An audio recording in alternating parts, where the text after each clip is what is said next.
Bem-vindo ao Money Talks, meu nome é Luiz Fernando e nesse vídeo vamos te mostrar por que você não deve olhar somente para o Dividend Yield quando estiver analisando um fundo imobiliário. Esse é um erro que muitas pessoas cometem, então fica até o final do vídeo para entender por que você não deve fazer isso e não cair nesse erro.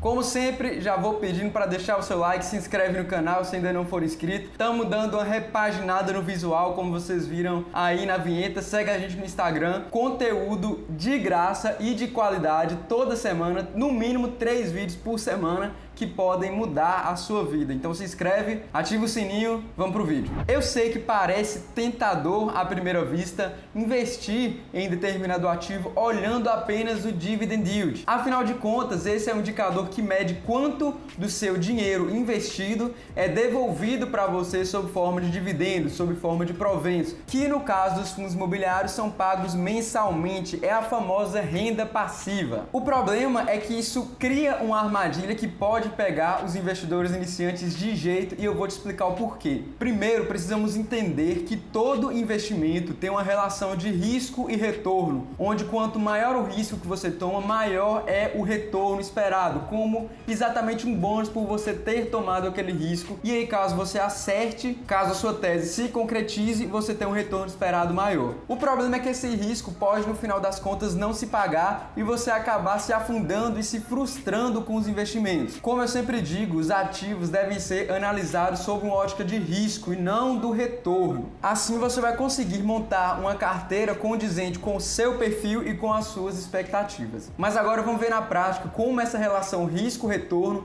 acontece com os fundos imobiliários analisando o Dividend Yield. Para isso, vamos abrir aqui o Funds Explorer, vou deixar o link na descrição. Bom, a gente vai abrir o site, vir aqui na aba Ferramentas e clicar em Ranking de FIIs. Aí ele vai abrir esse ranking com diversos indicadores. A gente vai clicar para organizar pelo Dividend Yield em 12 meses. Então, clica aqui e essa lista vai ser ordenada do fundo imobiliário com Dividend Yield maior para o menor, beleza? Então, vamos começar dando uma olhada nesse fundo imobiliário aqui, que foi o que teve o maior yield no último ano, uma média de 2,13% ao mês, altíssimo. É o HMLC11 do setor de shoppings. Vamos dar uma olhada aqui na ficha dele. Para começar, que o público-alvo dele é apenas investidor qualificado. O que é investidor qualificado? São investidores que possuem alguma certificação, geralmente de analista, que é cedido pela CVM. Ou também se você tiver mais de R$1 milhão investidos na bolsa. O que já é um ponto um pouco negativo sobre o fundo. Outro ponto extremamente negativo. Vamos ver essa taxa de administração aqui. É de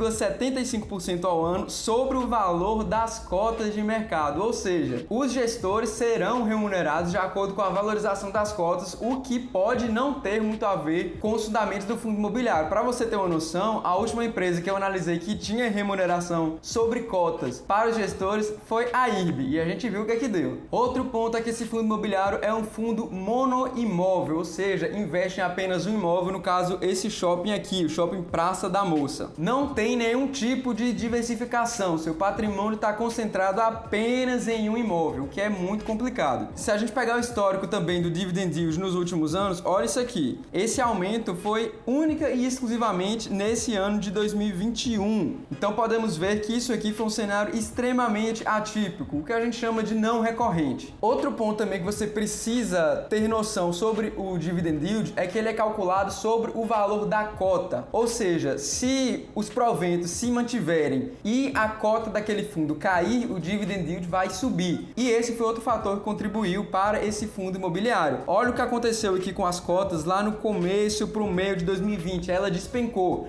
Então esse Dividend Yield não se traduz em um retorno real para o acionista. Por quê? Por mais que o yield seja altíssimo, o seu patrimônio no final das contas diminuiu, já que as cotas desvalorizaram muito. Ou seja, o que a gente pode tirar desse fundo? Teve um yield altíssimo? Teve. É um fundo imobiliário bom? Não, um fundo extremamente arriscado e que não trouxe retorno real nenhum para o acionista no final das contas. Ah, mas essa foi uma exceção. Vamos continuar aqui então. O próximo fundo imobiliário da lista aqui é o RBRD11, um fundo híbrido. E como a gente pode ver aqui na descrição, é um fundo imobiliário que faz investimentos em ativos de renda fixa, principalmente certificados de recebíveis imobiliários, que são os CRIs, mas também LCIs, ou seja, é o que a gente chama de fundo de papel. Eles não investem diretamente em imóveis. Geralmente a performance desses CRIs estão atrelados à inflação, mas eles possuem um risco maior, porque no final das contas não investem diretamente em imóveis físicos. E sendo assim, no longo prazo, a tendência é que as cotas se mantenham estáveis, ou seja, por mais que tenham geralmente um dividend yield um pouco maior, o risco também é maior e no final das contas as cotas tendem a se manter estáveis. Exatamente por isso, por se tratar de um tipo de investimento de nível mais alto, se você quiser ter em sua carteira, o ideal é que seja um percentual muito pequeno para que você não adicione muito risco à carteira. Próximo, XPMC, vamos dar uma olhada aqui. Monoimóvel, ou seja, um risco altíssimo. Tudo pode acontecer com o fundo imobiliário que é monoimóvel. Pode valorizar muito, pode desvalorizar muito ou pode não acontecer nada. São fundos que costumam ser mais imprevisíveis. Também tem a isso atrelado um risco muito alto. O próximo aqui, esse NIO11, liquidez baixíssima. Ou seja, eu não vou ficar analisando todos os fundos imobiliários aqui, mas é importante que vocês percebam que a esse dividend yield alto está atrelado um risco altíssimo e muitas vezes imóveis de baixa qualidade,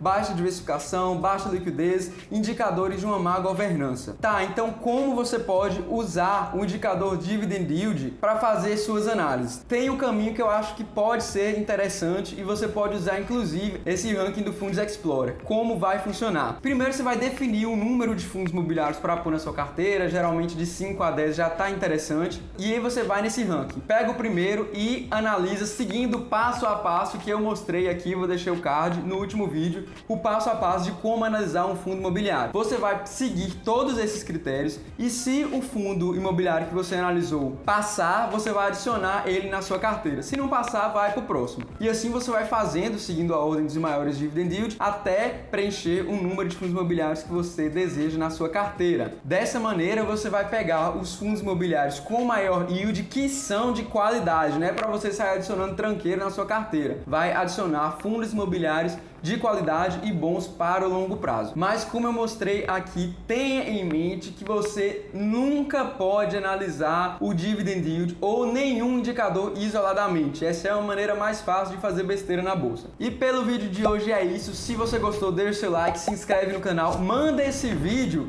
para aquele seu amigo que está começando a investir agora, porque esse é um erro que todo mundo cometeu ou pensa em cometer. Então, deixa o like, se inscreve no canal, ativa o sininho e te vejo no próximo vídeo.